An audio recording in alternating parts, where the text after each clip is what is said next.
আমি যেহেতু একজন আর্জেন্টাইন সাপোর্টার, আমি সবসময় বলবো আর্জেন্টিনার কথাই, যে আর্জেন্টিনাই এগিয়ে থাকবে। যদিও স্পেনের সাথে খেলা একটু একটু টাফ হবে, তবে আমার বিশ্বাস দল আমাদের আশাহত করবে না।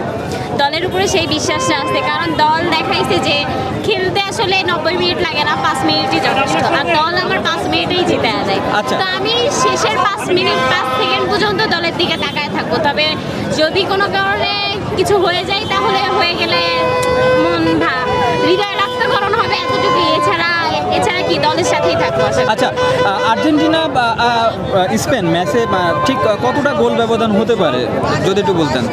গোল ব্যবধান এই 2-1 বা 2-3 এরকম ঠিক কেমন হতে পারে?